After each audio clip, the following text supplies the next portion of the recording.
pour tous les malades, pour les blessés qui ont été blessés à Méron et pour tous les blessés qu'il y a dans le monde, tous les malades qu'il y a dans le monde, tous les blessés du cœur, les blessés de la tête, les malades mentaux, les malades du cœur, toutes les maladies de comportement, Bezat Hashem, qui est fou Shlema, qu'on soit zouché de sortir de tout ça avec de la simcha.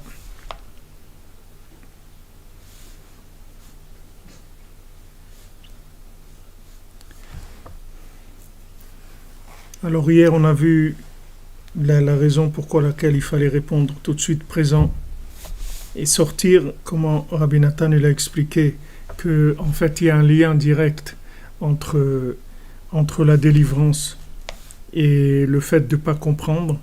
D'ailleurs c'est ce qui est écrit pour Mashiach, il est écrit que Mashiach il va venir Be'esech Hadat, c'est-à-dire Mashiach il va venir sans qu'on se rende compte. Alors comment il va venir sans qu'on se rende compte? C'est-à-dire, alors Rabbi Nathan, une fois quand il a dit cet enseignement-là, il était tellement enthousiaste qu'il a dit, il a dit c'est très possible qu'il soit là en fait et qu'on ne le voit pas, parce que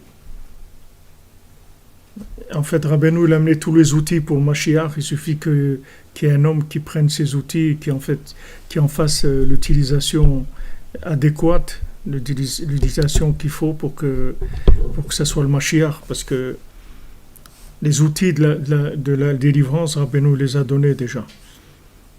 Donc quand on dit qu'il va être là, c'est-à-dire qu'on ne va pas se rendre compte, c'est-à-dire qu'on ne peut pas en même temps être délivré et comprendre la délivrance. Parce que si maintenant on comprenait la délivrance, on aurait pu se délivrer tout seul, on n'a pas besoin. Si maintenant Hachem il nous fait sortir d'Égypte, il faut qu'en même temps il nous interdise le Hametz, parce que si maintenant il nous fait connaître le Hametz, c'est-à-dire il nous dit de réfléchir et il nous fait sortir en même temps, c'est pas possible. C'est-à-dire on peut pas, c'est ou l'un ou l'autre. C'est-à-dire ça peut pas marcher ensemble. Donc dans notre vie, il nous dit ici Rabbi Nathan, c'est la même chose. On peut pas être délivré par une méthode qu'on comprend ou par une situation qu'on comprend. C'est toujours une situation qu'on ne comprend pas du tout. C'est elle qui va nous amener à la délivrance. Et Rabbeinu dit que c'est kedaï de passer toute la vie pour dire une fois une parole de vérité. Toute la vie entière, si tu dis une fois dans ta vie une parole de vérité, une vraie parole, une parole vraie, émet les amito, une parole de vérité totale, toute la vie, tu répares toute ta vie avec une parole de vérité. Et Rabbeinu dit que cette parole de vérité, tu ne vas pas la dire quand tu es en haut, tu vas la dire quand tu es en bas, pas quand tu es en haut. Parce que quand tu es en haut, tu as trop de maîtrise, tu comprends trop de choses. Donc tu ne peux pas dire une parole de vérité. Il y avait un Breslever comme ça, il était très pauvre. Merci Fabrice Lecoin, qu'Hachem vous bénisse, Visroud Rabbeinu. Il y avait un Breslever, il était pauvre.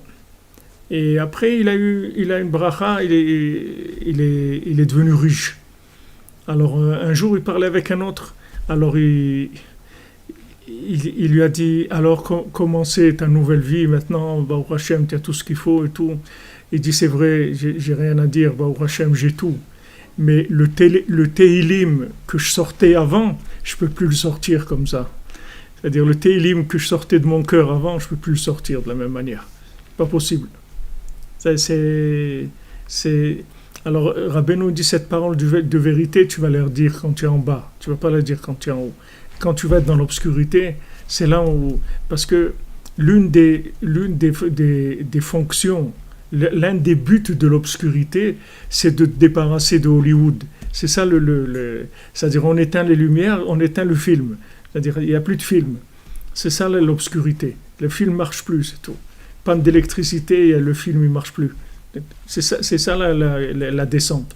Donc quand tu es en bas, tout ce qui est superficiel, ça disparaît automatiquement. Ça s'en va. Il reste l'essentiel si tu t'accroches.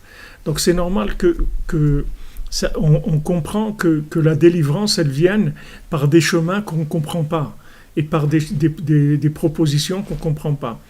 Quelqu'un il vient, voilà, le roi il t'invite, il voudrait te voir.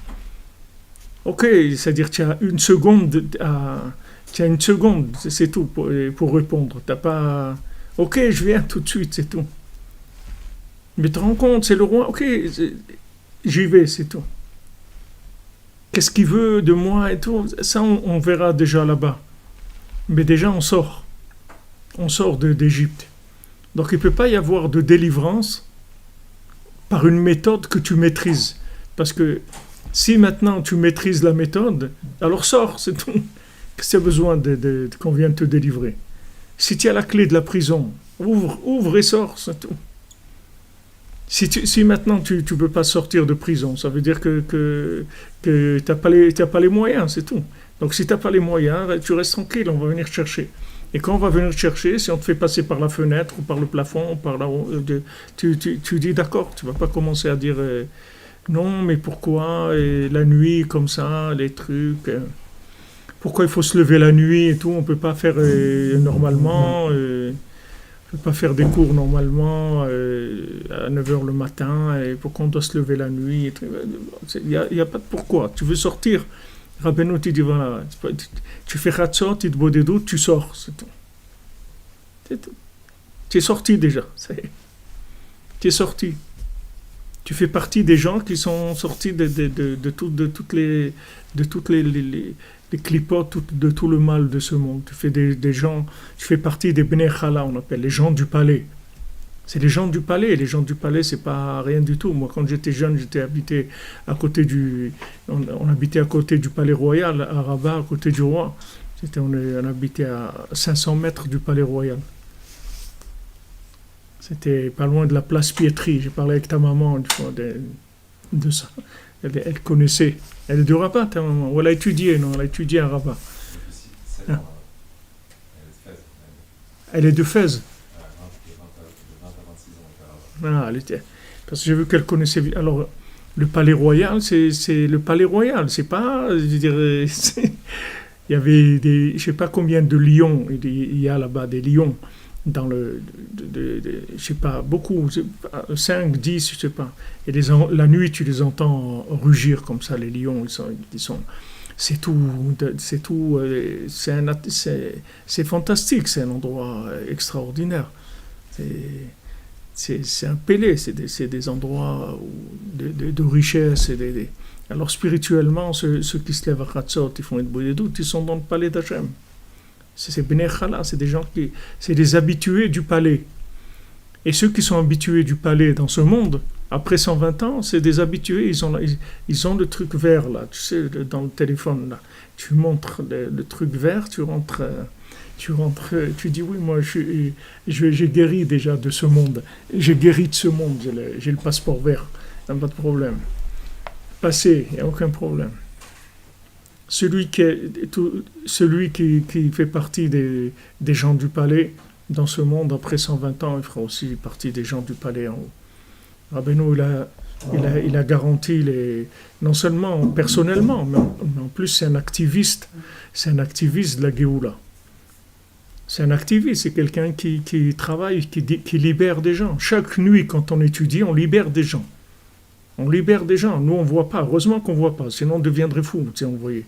On se prendrait pour, je ne sais pas quoi. On commencerait à voir des oiseaux partout, ou des trucs. On aurait le syndrome messianique. On ne peut pas nous montrer ce qu'on fait. Mais Rabbeinu nous dit, voilà.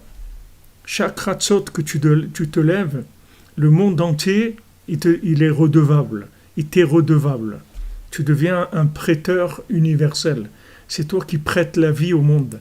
Parce que Hachem, il continue à maintenir le monde grâce aux gens qui se lèvent la nuit et qui lui disent « Hachem, s'il te plaît, Afak, please, qu'on reconstruise ta maison. S'il te plaît, ça nous fait de la peine que tu n'as pas ta maison. Regarde, à nous, tu nous donnes une maison et tout, on a où dormir, où manger et tout. Toi, tu n'as pas de maison. » C'est-à-dire, c'est ces gens-là qui font qu'Hachem, il maintient le monde. Donc, si maintenant ces gens-là, c'est eux qui font que Hachem il maintient le monde, ça veut dire que tous ceux qui sont dans le monde, ils leur sont redevables. Il faut pas, vous ne pouvez pas être humble sur ça parce que ce n'est pas de vous que ça vient. C'est Rabbeinu qui dit ça, c'est pas nous. Amen, Alinaïna, qu'Hachem vous bénisse pour la délivrance et la guérison de tous. Amen, Amen.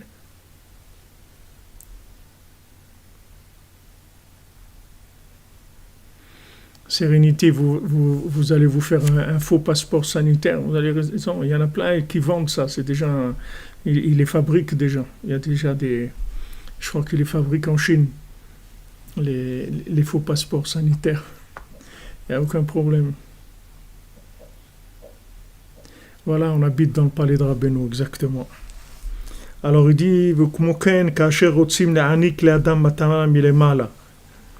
c'est-à-dire quand on veut faire cadeau à quelqu'un quelque chose d'en haut, un éveil ou un attachement à Hachem, alors il dit, il faut donner les deux mains, se dépêcher de prendre, et pas attendre même pas une minute, même pas une seconde, de pas chas v'shalom perdre, ça on l'a vu hier. Alors il dit quand on nous appelle, on y va, c'est tout. Et tout, c'est comme ça qu'il est sorti, qu'il est passé d'un cordonnier à trois coins à ministre, surtout le ministre. Il est passé, même Yosef Hatzadik, il n'était pas comme ça, parce qu'il n'était pas un cordonnier à trois coins, Yosef Hatzadik. Yosef Hatzadik, il avait un niveau déjà. Mais lui, c'est un cordonnier à trois coins, c'est-à-dire qu'il ignorait complètement le potentiel qu'il avait en lui. Il ignorait complètement. C'est pour ça que ça ne peut pas passer par la logique. Imagine-toi que maintenant, quelqu'un, il a un cordonnier à trois coins. On vient, on lui dit, regarde, on a une proposition pour toi, que maintenant tu vas être ministre sur tous les ministres. Mais le gars, il va dire, mon ami, pourquoi tu te moques de moi et tout. Regarde, moi déjà, faire des chaussures à trois coins, j'arrive pas. Des chaussures normales, j'arrive pas. Je travaille 17 heures par jour ou 15 heures par jour. Et je peux même pas m'asseoir à manger un repas normalement. Il faut que je mange du pain pendant que je travaille. Et tu me dis, tu te moques de moi, ministre de sur.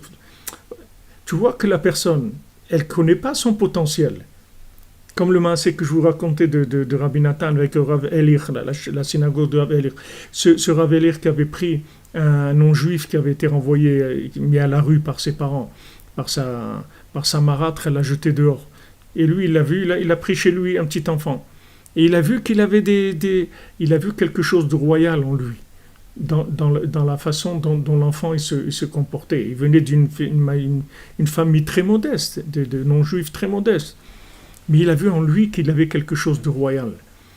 Et il y a eu un moment en Pologne, ils ont fait un appel d'offres pour avoir un roi. C'est-à-dire, je ne sais pas comment ça se faisait, mais ils ont dit, voilà, maintenant, on a besoin d'un roi.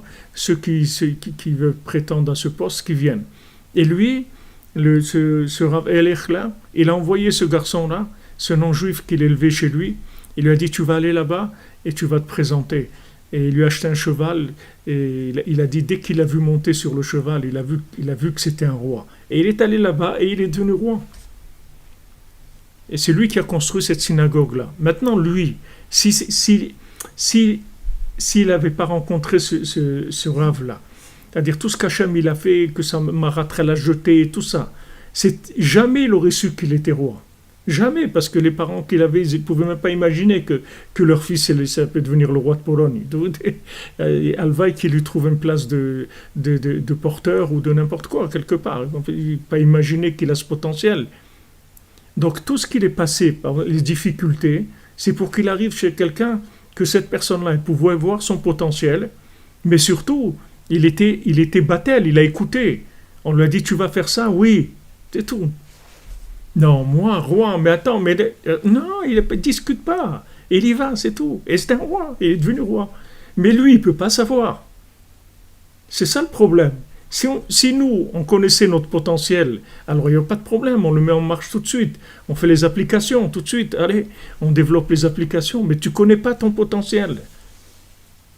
Ton potentiel, c'est-à-dire ta vie, c'est une vie de Hollywood. C'est-à-dire, tu vois ça, tu copies un peu là. Et pas, celui-là, et mon beau-frère, il a fait ça. Moi aussi, je vais faire un magasin de ça, et trucs. Tu ne sais pas qui tu es. Tu ne sais pas quel est ton potentiel. Tu n'as aucune idée. Il y avait un aussi, comment il s'appelle, notre ami Alav Shalom, Aaron Ben Juliette Gaba, Alav Shalom. Quelqu'un, vraiment extraordinaire. Il se trouve de cet homme-là, Nifla Meod. Un homme extraordinaire, mamash extraordinaire. Et lui aussi, il est venu chez Rabbeinu après qu'il ait tout perdu. Il me disait, Abraham, tu sais, j'étais très riche. C'était un éleveur de chevaux à Paris. Il dit, j'étais très riche, mais j'étais fou complètement. Il m'a dit, quand je voulais aller à New York, je ne prenais pas l'avion comme tout le monde. J'achetais toutes les places de l'avion. Je voulais être seul dans l'avion. Il me dit, voilà, maintenant, après il a tout perdu. Mais quand il a tout perdu, il a commencé à venir à Ouman Rosh Hashanah. Il a trouvé Rabbeinu, il est venu à Ouman Rosh Hashanah. Et lui, son oncle, c'est grâce à son oncle qu'il y a eu l'État d'Israël. Son oncle, il était le chauffeur de l'ambassadeur de quel pays? De Panama? Non, pas Panama. Non, c'est un pays d'Amérique du Sud, mais c'est pas le Panama. Non, je ne me rappelle pas le nom. Pas Nicaragua non plus, je ne me rappelle pas. Mais il était le chauffeur de l'ambassadeur.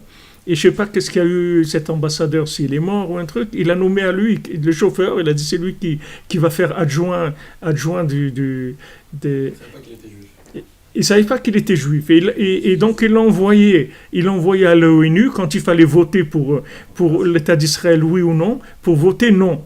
Et comme lui, il allait, il y a encore une autre ambassade qu'il a rendue. Il avait 2 voix avec lui. Et lui, ils lui ont dit de voter contre, et lui, il a voté pour. Et c'est ces 2 voix qui ont fait qu'il y a eu.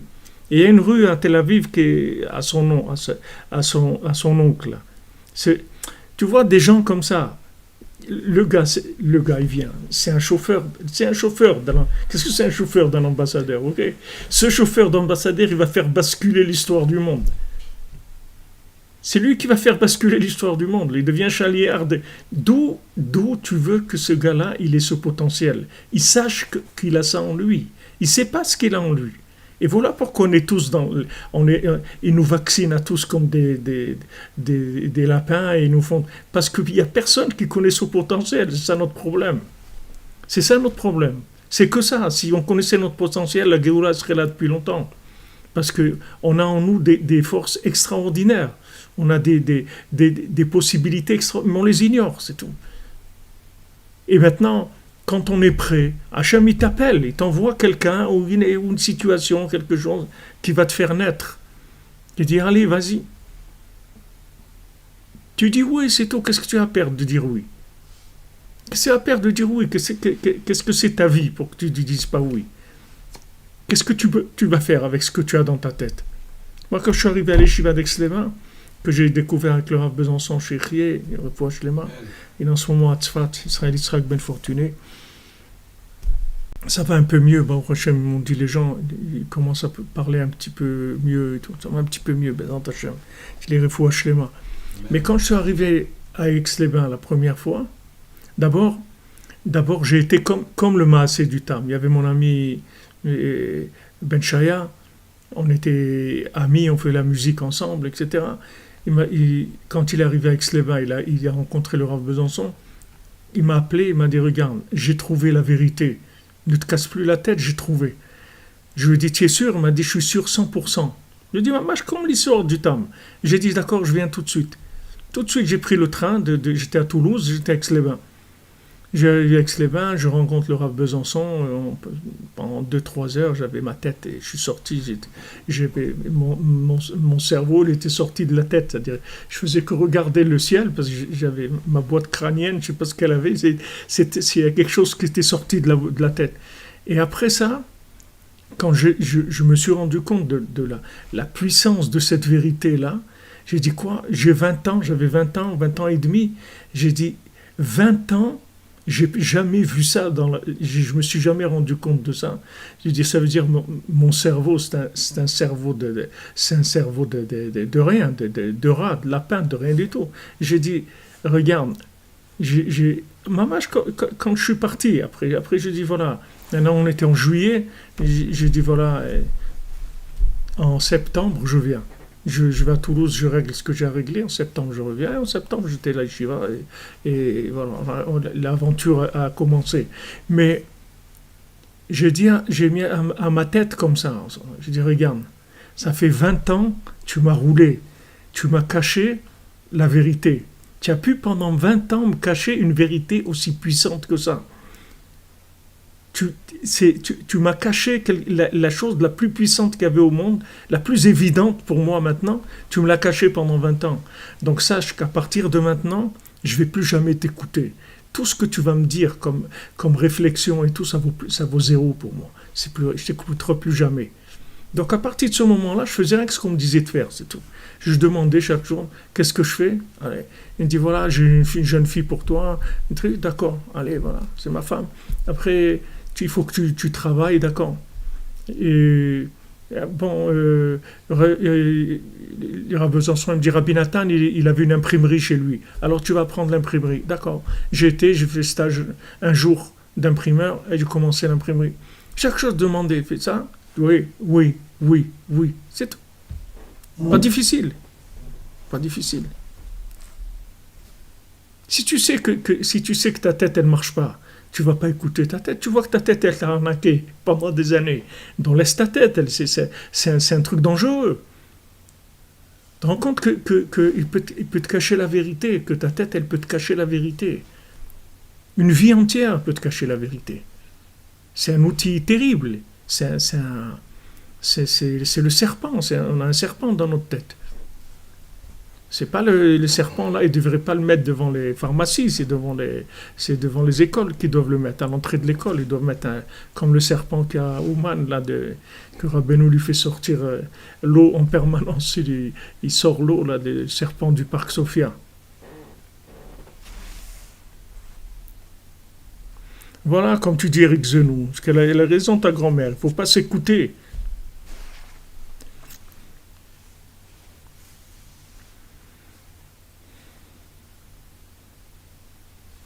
Il ne faut pas s'écouter, c'est tout.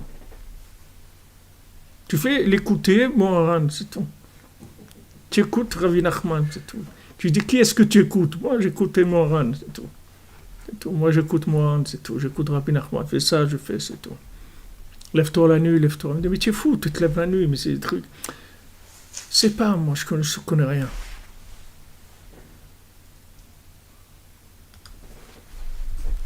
C'est pas difficile. Tu as le GPS et tu as la voiture Google. La voiture Google, tu t'assois, c'est tout, tu bookines, tu trucs que tu t'occupes. Ah, elle roule, c'est tout. Où elle va, comment elle conduit. C'est la voiture qui a le moins d'accidents, qui a le moins de trucs. T'occupes pas. GPS, il va te dire tourne à droite, des voitures, la troisième sortie, tu sais pas compter, ou des trucs. Ok, tu te mets dans une voiture Google, tu te laisses conduire complètement. Le problème, c'est ça, c'est que notre potentiel, il nous est caché. Où on aurait été, Rabbeinu, il a dit ça. Vous savez d'où je vous ai sorti. Qu'est-ce que vous auriez été? Qu'est-ce que vous seriez devenu dans votre vie si je ne vous avais pas sorti de là où vous étiez? Si Rabbeinu n'était pas venu nous chercher, d'où on va savoir ça? Où on va être? On aurait été à Hollywood comme tout le monde, ou dans Hollywood sur l'estrade, ou dans les poubelles d'Hollywood, mais c'est tout, ça travaille tout sur Hollywood. Tous les gens ils travaillent pour Hollywood, le monde entier il travaille pour Hollywood. Il n'y a que ça dans le monde. D'où? Mais Rabbeinu il voit. Mordechai, Hachem il t'appelle, t'as rien à perdre. Tu vas, c'est tout. T'as rien à perdre. C'est pas un monde, ce monde-là, il y a pas c'est pas un monde éternel, donc il n'y a rien à perdre du tout. On t'appelle, tu dis oui, je suis là, c'est tout, j'arrive tout de suite. Fais ça, ok, c'est ça, d'accord. Ce que tu peux, si tu peux pas, tu peux pas. Tu dis Hachem, je sais que c'est ça que je dois faire, j'arrive pas, aide-moi à le faire. Mais en toi, t'es prêt à l'aventure. T'es prêt à l'aventure. T'es prêt à ouvrir. Allez, on y va. On va à Ouman. Allez, on va à Ouman. On va là. Allez, on va. Allez. au Kotel, allez, on va au Kotel. Là où ça s'ouvre, on y va, c'est tout. Là où il y a un appel, on y va. Il ne faut pas résister. Parce que c'est ta vie qui dépend de ça. C'est ton potentiel. Et sache que tu t'ignores complètement.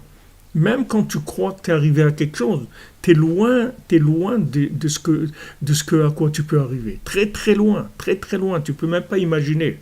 Rabbeinu lui-même, sur lui-même, il a dit ça. Il a dit, si je savais qu'est-ce que Hachem il allait faire de moi, tout ce que j'ai fait comme Avodat Hachem toute ma vie, je l'aurais fait en 1 heure. Tout ce que je servis à Hachem dans toute la vie, il avait Rabbeinu 38 ans. Il a dit tout ce que je servis à Hachem et Rabbeinu servir Hachem de Rabbeinu, c'est pas ce qu'on fait nous. Il a dit en 1 heure j'aurais fait ça. Si j'avais conscience du potentiel qui est en moi. Mais t'es pas conscient, c'est tout. Et tu peux pas le deviner. Tu peux pas, t'as pas de repère, tu sais rien. Des fois, tu as juste des malaises comme ça, c'est-à-dire tu te sens pas bien dans ta peau, c'est tout. Tu as des choses où tu n'es pas bien, c'est tout. Mais c'est pas parce que tu n'es pas bien que tu as trouvé pourquoi tu n'es pas bien. Tu n'es pas bien, c'est tout. Maintenant, si tu vas parler avec des gens et tout, ça va te passer, c'est tout, c'est pas grave. Ça va te passer. Nous aussi, des fois, on n'est pas bien. Et tout. Et bon, t'étouffer, qu'est-ce que tu veux trouver? Il faut que tu cries. Rabbeinu dit, pour l'accouchement, il faut 70 colottes. Il faut 70 voix pour l'accouchement. Pour accoucher, la dame qui accouche, la maman, elle doit crier 70 voix. Elle dit, c'est Rabbeinu, il faut que tu cries les 70 voix pour accoucher de ton âme. Combien il faut que tu cries pour accoucher de ton âme? Notre âme, elle est emprisonnée dans plein de clipotes. On est emprisonné de partout. Merci Israël pour le Mishkan. Qu'Hachem te bénisse, mon ami. Rabbi Farhak.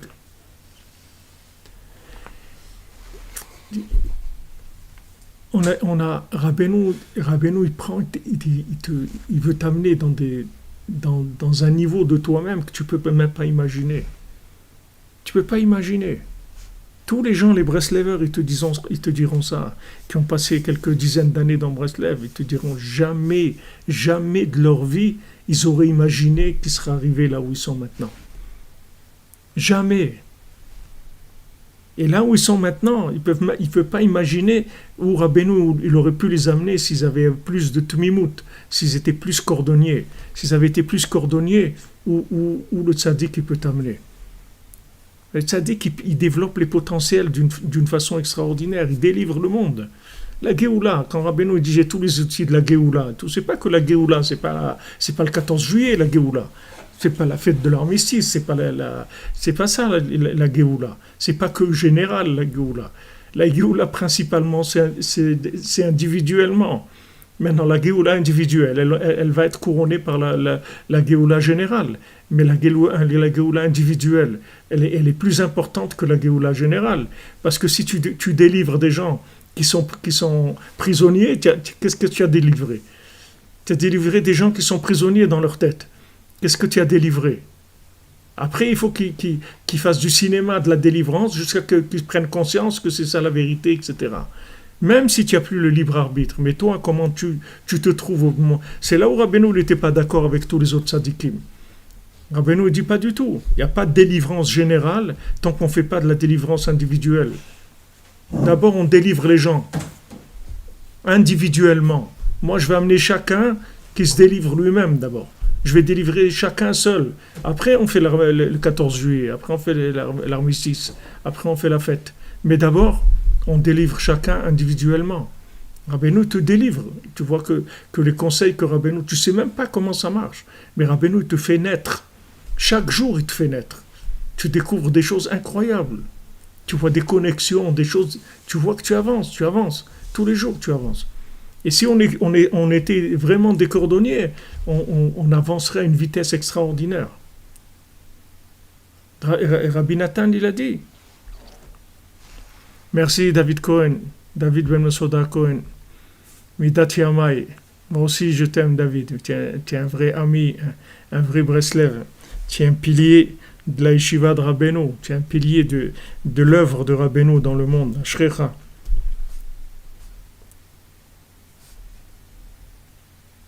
Rabbi Nathan, il dit, ce qu'on parle, nous, un mercredi comme ça, ce qu'on discute, il dit un rabbi, dans le Gan Eden, il ne pourra pas entendre de la Torah comme ça.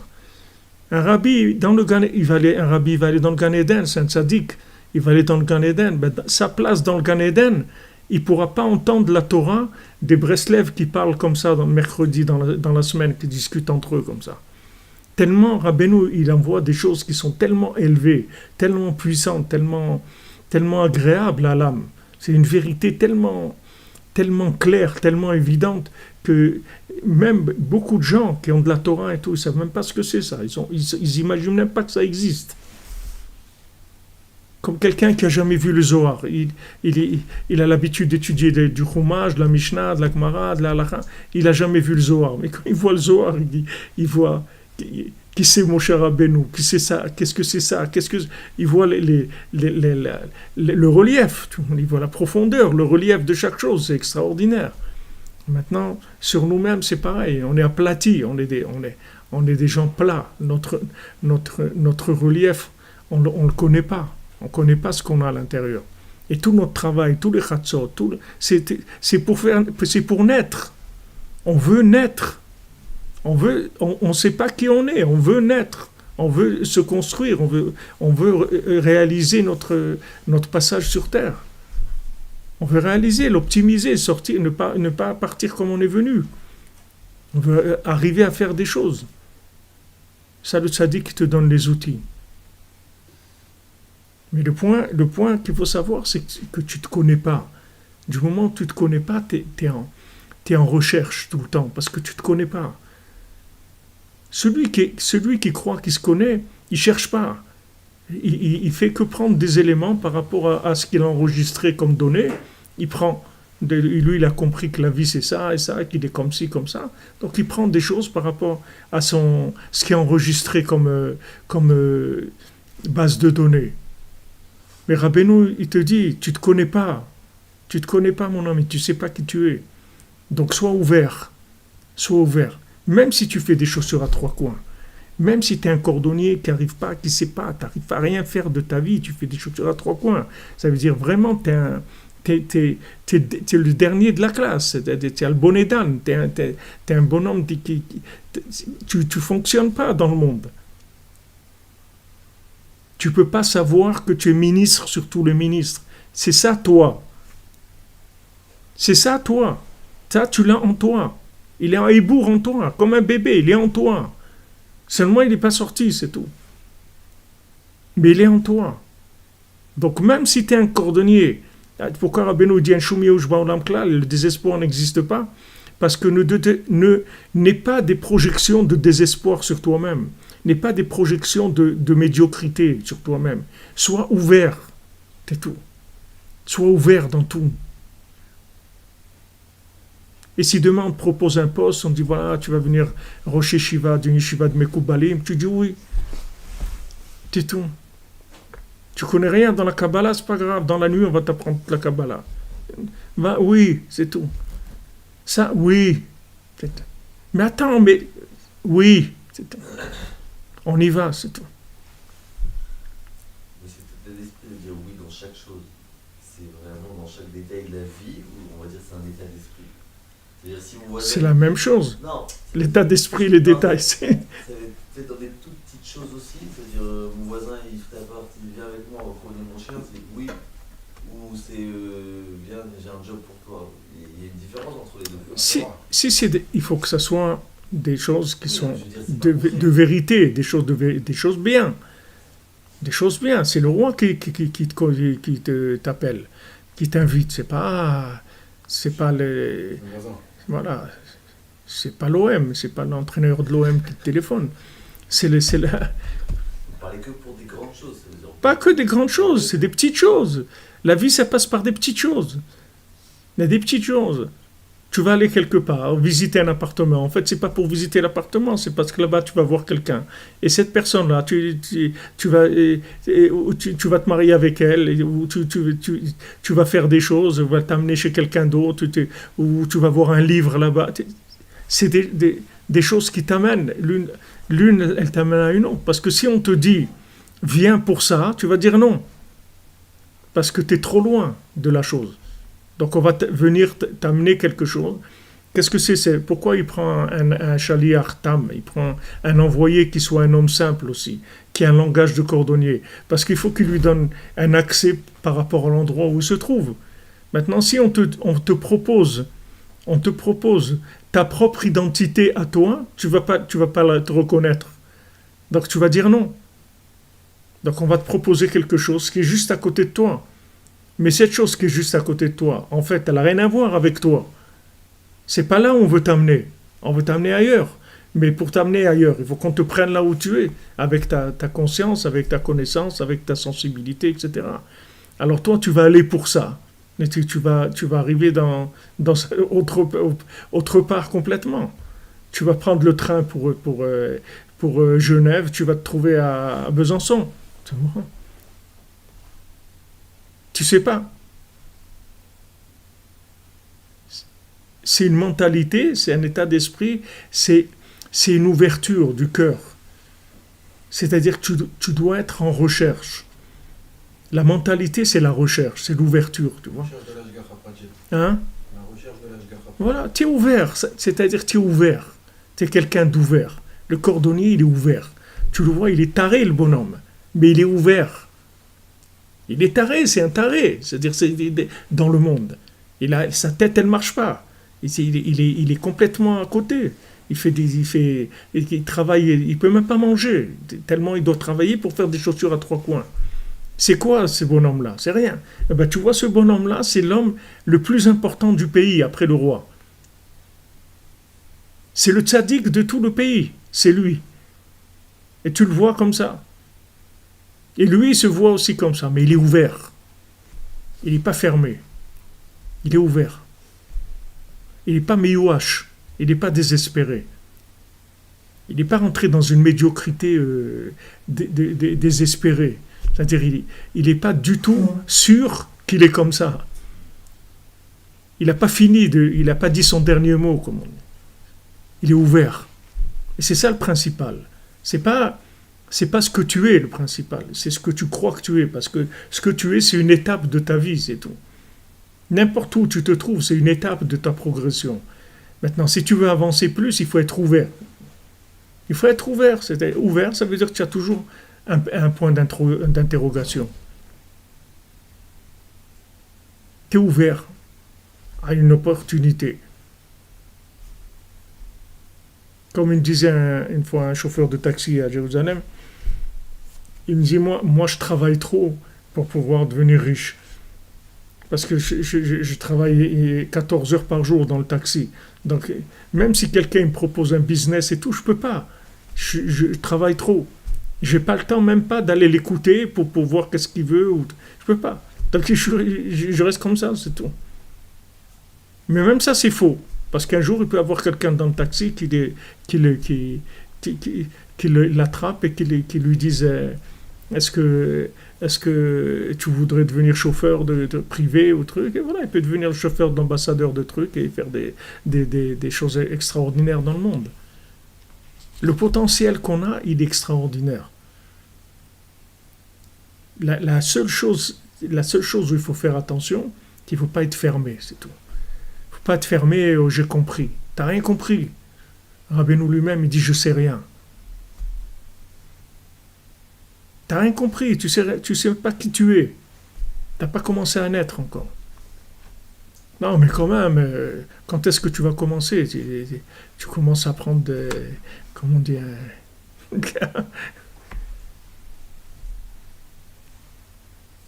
Non, je sais pas. Je suis prêt, c'est tout. Je suis mouchan. Ça, cette ouverture-là.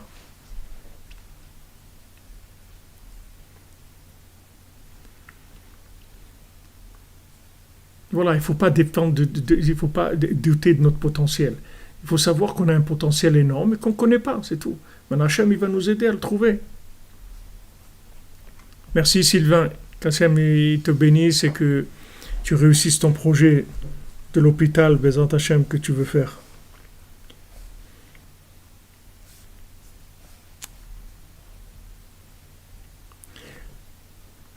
Voilà ce qu'il dit. Im korim holchim. C'est tout. Si on les appelle, on y va. Mais tu vois, cette question que tu as posée, comment, c'est-à-dire, alors n'importe quoi et tout, ça, cette question elle-même, ça, c'est la question de l'enregistrement du cerveau, tu comprends? Parce que le cœur, il joue pas comme ça. Le cœur, il travaille pas comme ça. Si tu dis à quelqu'un, oh, mais comment je vais savoir que c'est ma femme? Alors, je vais me marier comme ça? D'où je sais que c'est... Tu ne sauras jamais que c'est ta femme. Oui, 30 ans comme ça après le mariage, tu vas commencer à être sûr que c'est ta femme. Mais au début, c'est impossible. Impossible. Merci Christophe Daher, que Hachem te bénisse, mon ami. Tu comprends? Quand tu dis, ouais, mais comment je vais savoir? Tu peux pas te poser la question de comment tu peux savoir, parce que sinon, le message, il t'est pas adressé. Tu comprends? Le message, il va t'être adressé clair. C'est-à-dire l'envoyé du roi, il vient avec une lettre à ton nom. Il parle ton langage. Il parle exactement le même langage que toi. Il a la même sensibilité que toi. Donc quand il va te parler, tu vas comprendre très très bien ce qu'il dit. Il ne faut pas avoir peur. Parce que cette peur-là, c'est une peur de la logique. Ce n'est pas une peur du cœur. Le cœur, il n'a pas peur. Parce que le cœur, il est chazak, le cœur, il est fort. Parce que quand le cœur, il voit, il n'y a aucun doute. Quand le cerveau, il voit, il y a plein de doutes. Mais quand le cœur, il voit, il n'y a aucun doute. Tu peux dire ça à quelqu'un, comment il va se marier? Comment il va savoir que c'est ça? Comment je sais? Il y a des gens qui sont comme ça. Ils rencontrent quelqu'un, ils disent, mais comment je sais que c'est elle? Mais qu'est-ce que ça veut dire, comment tu sais? Tu ne vas jamais savoir. Si tu réfléchis, jamais tu vas savoir. Roule, avance, c'est tout. Alors moi, je conseille aux gens toujours de continuer, fiancés comme ça, de se rencontrer, de voir tout, pour qu'il y ait un déclic, mais aussi de ne pas se marier s'il n'y a pas quelque chose. Pas se marier comme ça, c'est tam. À moins que ça passe par quelqu'un que la présentation, elle est venue par quelqu'un de haut niveau, qu'il n'y a aucun problème. Et il faut y aller parce que c'est la main d'Hachem Mamash. Mais si c'est quelqu'un qui rend compte que toi-même tu fais, etc., tant que tu n'as pas dans ton cœur une certitude, tu n'avances pas, tu fais pas tu te maries pas, tu attends tu parles, jusqu'à qu'il y ait quelque chose qui s'ouvre. Pendant ce temps-là, tu pries, mais tu peux pas dire non plus. Je dis non, c'est une responsabilité. Les choses les plus grandes de notre vie, c'est celles qui sont le plus cachées. Donc, on ne sait pas ce qu'on a en nous. Il y a des gens, ils sont restés tout le temps dans des petits trucs comme ça, ils n'ont jamais levé la tête, ils sont restés cordonnés à trois coins toute leur vie. Alors que c'est des ministres. C'est d'abord des gouverneurs, et après ministre sur tous les ministres. Donc c'est vraiment quelqu'un de très haut niveau. Ils ne savaient pas. Merci Sylvain, qu'Hachem te bénisse mon ami, que des bonnes nouvelles. Pour ne plus douter, vive la cordonnier à trois coins. Hachem te bénisse pour le Mishkan, on avance, les Hachem. Chaque contribution, on avance pour le Mishkan. Et on espère pour Rosh Hashanah qu'on aura quelque chose d'utilisable, Bezat Hachem. Il y a des mots, ils sont extraordinaires. Il dit Maïch Patli, Madoua ou Echan. Qu'est-ce que j'ai à faire? Pourquoi et où? Im Korim Olchim. On m'appelle, j'y vais, c'est tout. Ah, c'est fort comme. Il dit qu'est-ce que j'ai à faire? Pourquoi et où? On ne sait rien, on y va. Mon cher Rabbeinu vient et dit on sort. Donc j'ai pas Pourquoi maintenant et pas dans un mois ou pourquoi pas tout de suite, dans une semaine? Ni des questions, ni où. Où on va. Et Hachem, ça, Hachem, il n'oublie jamais. Hachem, il n'oublie jamais que tu l'as suivi sans vérifier. Ça, c'est le plus grand amour qu'Hachem il a pour quelqu'un. C'est quand il a suivi sans vérifier. Parce que quand il a suivi sans vérifier, ça veut dire que c'est Hachem lui-même. C'est-à-dire qu'il a suivi Hachem lui-même. Parce qu'Hachem lui-même, tu ne peux pas le comprendre. Tu ne comprendras jamais Hachem. Pas dans ce monde, en tout cas. Donc Hachem, il dit, jamais je vais oublier que tu es venu après moi dans le désert, dans une terre qui était pas cultivée. C'est-à-dire tu es parti dans le désert, c'est-à-dire dans l'ignorance totale, tu ne sais pas où tu vas. Voilà, quelqu'un il m'a dit aujourd'hui, voilà, il a rencontré une jeune fille, ils s'entendent, ils veulent se marier, tout ça, mais la maman de la jeune fille, elle ne veut pas qu'il se marie parce qu'il n'a pas de situation, il n'a pas une parnassa. Alors, alors il peut rester comme ça longtemps. Pourquoi il ne va pas se marier qu'elle n'a pas de parnassa? Alors, elle va venir la parnassa. Il ne faut pas faire dépendre d'une chose d'une autre. Ça n'a rien à voir. Marier, on va se marier. Et la parnassa, pourquoi lui tout seul? Il n'a pas besoin de parnassa aussi. Et elle toute seule, elle n'a pas besoin de parnassa. Pourquoi lui, il ne mange pas maintenant?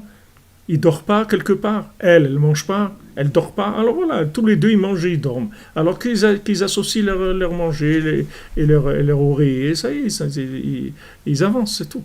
C'est ces raisonnements-là. C'est quoi ce raisonnement? Il n'a pas de parnassa. Pourquoi il n'a pas de parnassa? Mais regarde, il ne meurt pas de faim, il mange à sa faim. Demande-lui. Est-ce que tu manges à ta faim? Il va te dire oui. Est-ce que tu as où dormir? Oui. La jeune fille aussi, alors. Tu vois bien qu'ils ont parnassa. Que Hachem il est mefarnes otam. Qu'Hachem il leur donne leur parnassa. Donc maintenant il va changer de numéro de compte en banque. Il va recevoir sur leur compte, ils vont faire un compte joint de jeunes mariés. Et au lieu que ça vienne sur des comptes personnels de chacun, ça va venir sur leur compte joint. Qu'est-ce que ça change? Refuser une ouverture de la vie, et construire un foyer pour des choses comme ça. Ça, c'est des trucs d'un Amalek qui vient, il met dans la tête des gens. C'est des trucs, mais tellement bidons, ces choses-là. C'est tellement nul devant une chose comme ça, deux jeunes qui veulent se marier, ils veulent construire un foyer, ils ont envie, c'est pas des homos, c'est pas des trucs, c'est des gens, ils veulent construire un foyer pour Hachem, avoir des enfants et tout. Tu leur dis la parnassa, mais c'est tellement nul comme truc. Et les gens, ils y croient, ils rentrent là-dedans. Mais tu as déjà une parnassa, tu comprends pas? Pourquoi je suis mort de faim?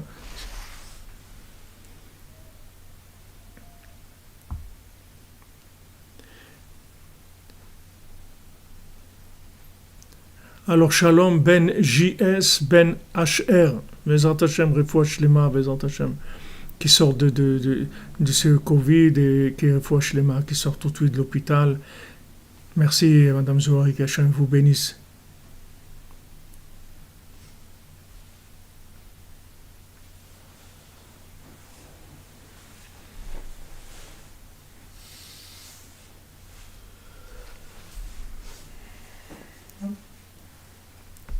Ce sont des raisonnements qui sont d'une bêtise incroyable. C'est-à-dire, c'est de la bêtise, mais c'est incroyable. Ils ont déjà parnassa, les gens.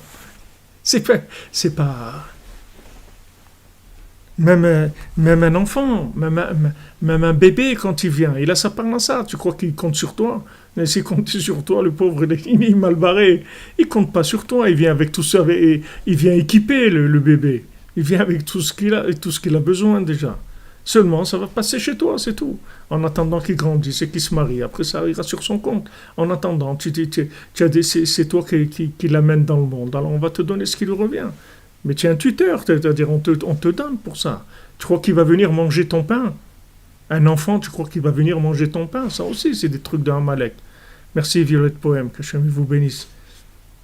Tu crois qu'un enfant, quand tu as un enfant en plus...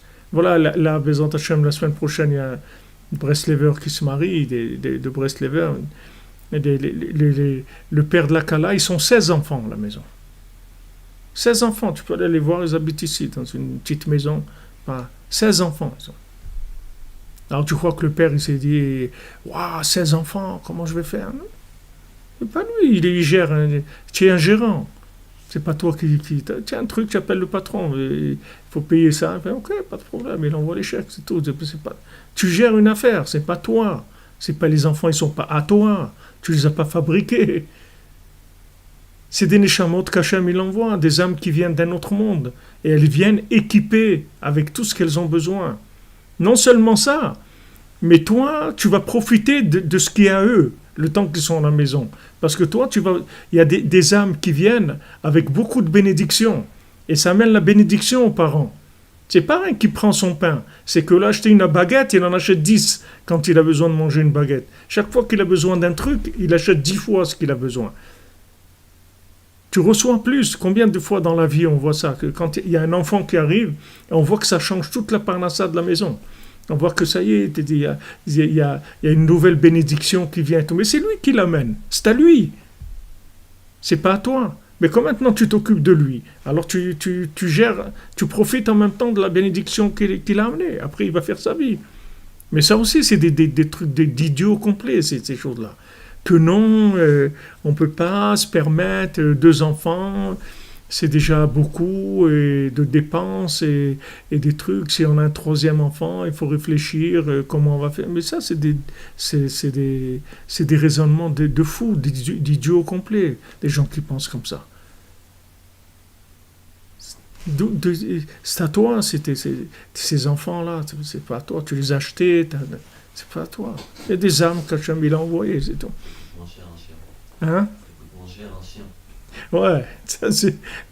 Ouais, ça coûte beaucoup plus cher parce que le chien, il amène pas sa parnassa, il prend sur la tienne, ça je peux te garantir.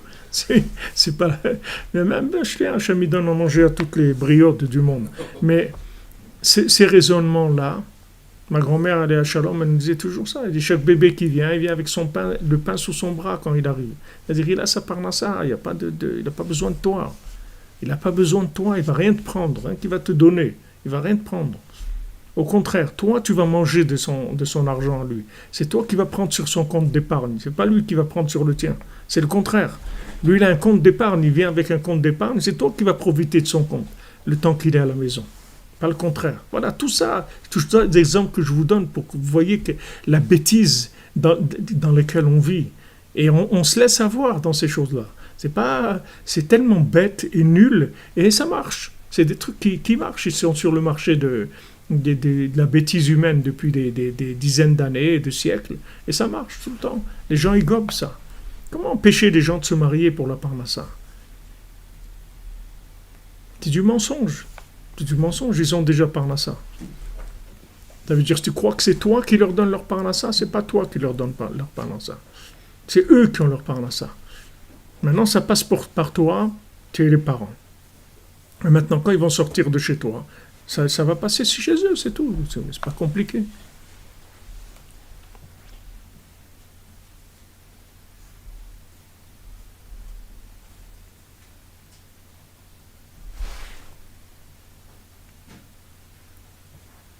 Non, c'est pas 16 filles, Madame Gopani. Et je ne sais pas combien de garçons et de filles, mais moi je connais 2-3 fils à eux. Il n'a pas que des filles. Mais pourquoi les filles, ça amène beaucoup de bracha? Les filles, ça amène la bracha. Moi, je me souviens quand j'ai eu ma première fille, d'ailleurs elle s'appelle Bracha, mais elle nous a amené la bracha dans la maison. Mais dès qu'elle est venue, après on a commencé à être beaucoup mieux dans la parnassa. Les filles, ça amène la bracha. Mais ça, c'est magnifique. Regarde ce qu'il dit. Ma'ich patli madoua ulhechan im korim holchim. Qu'est-ce que j'ai à faire? Pourquoi et où? On m'appelle, j'y vais, c'est tout. Et c'est merveilleux. Une jeunesse comme ça, une fraîcheur comme ça, une ouverture comme ça, c'est merveilleux. Quelque chose de merveilleux. Veze aïta reshit aliyato berom ma'alot. Et ça a été le début de sa montée dans les niveaux les plus élevés. Le début, c'est avec ça qu'il a commencé. Quand il a dit oui à l'envoyer, voilà, tout a commencé à ce moment-là. Et après, il a commencé à monter gouverneur, après ministre sur tous les ministres. Ce qui est le plus extraordinaire, c'est de voir un potentiel tellement énorme caché dans un comportement tellement médiocre. Regardez comment il faut encourager les gens, comment il faut les aimer, comment il faut les encourager. Parce que, voilà, vous avez affaire à des cordonniers comme ça, qui font des chaussures à trois coins, et qui sont en fait des vrais génies. C'est pas comme l'autre. L'autre, il a appris à être un génie. Et il a construit le génie par ses efforts. Mais lui, c'est un vrai génie de l'intérieur. C'est un génie qui est quelqu'un d'un niveau très très élevé, seulement c'est caché dans des clipotes. C'est caché dans des clipotes, il faut qu'il naisse, il doit déchirer la poche des os et tout, il doit sortir. C'est tout. Et ça, Hachem, il l'envoie chez chacun d'entre nous.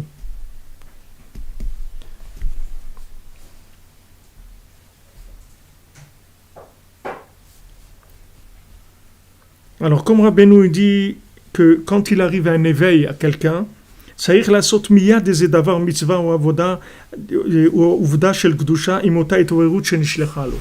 C'est-à-dire des fois Rabbeinu dit, des fois tu as un éveil, des fois même quand tu marches dans la rue, des fois tu marches dans la rue et d'un coup ton cœur il s'enthousiasme. Rabbeinu dit tu restes là-bas où tu sens ça et tu parles avec Hachem.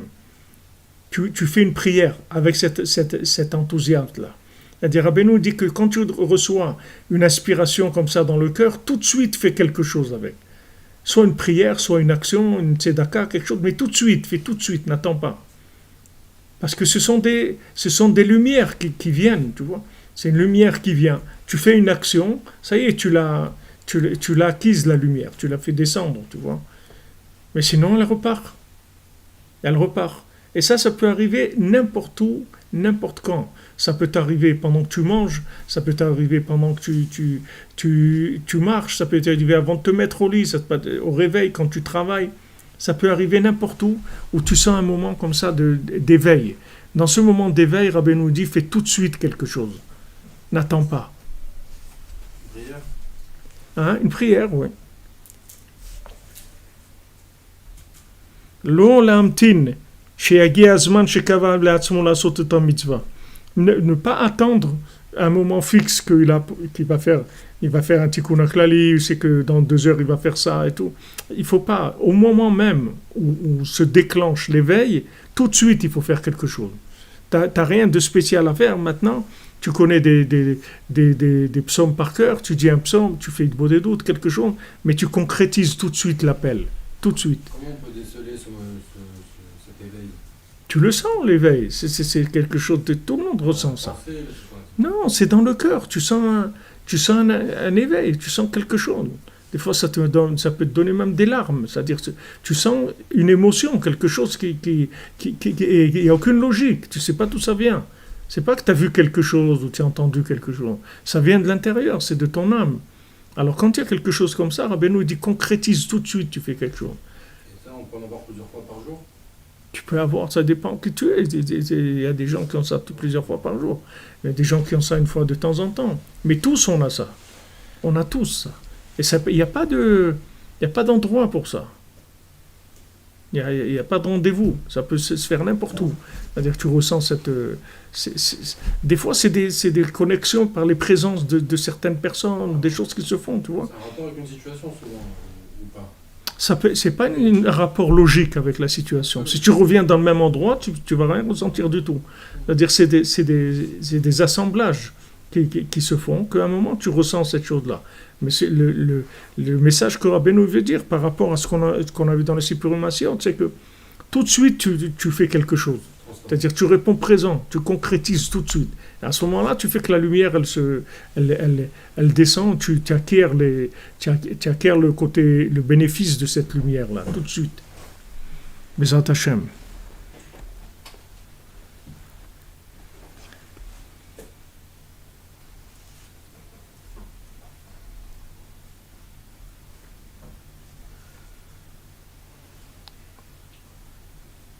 Exactement. Des flashs, voilà, il y a des flashs.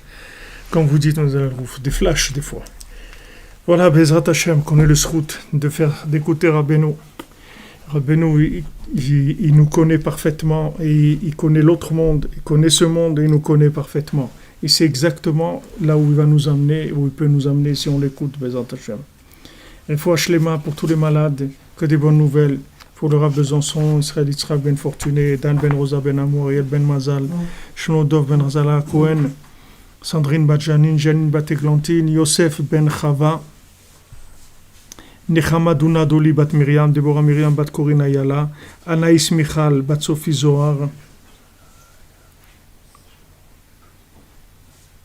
Shalom Moshe Nachman ben Sultana Malka, Sultana Shirel bat Yakot, Léa Sophie bat Chava, Sarah bat Sarah, Ephraim Yosef ben Yael Vanessa, et tous les blessés de Méron, Elilou Nishmat de Nadav ben Liliane, Josiane Yvonne bat Mirel, Marie-Sarah bat Abraham Duhart, Yeshua José ben Abraham de Louz, Ilan ben Ruth Alimi,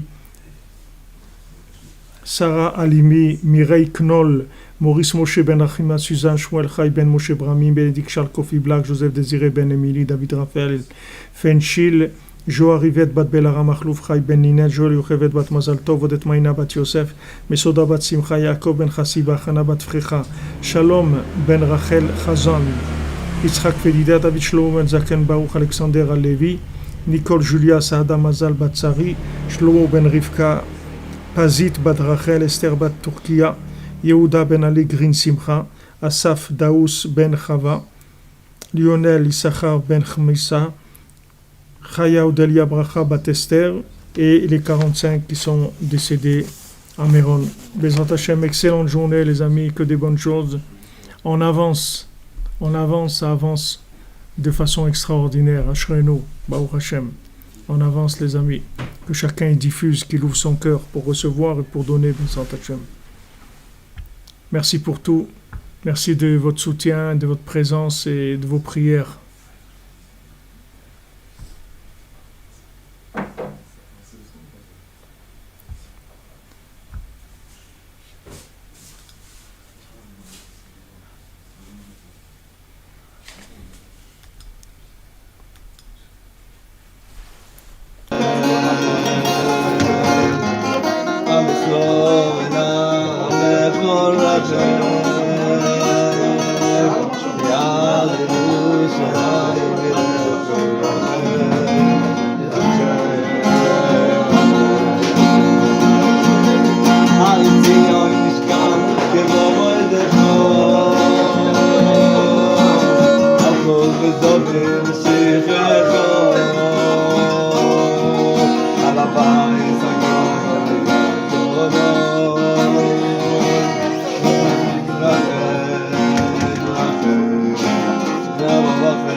Hallelujah.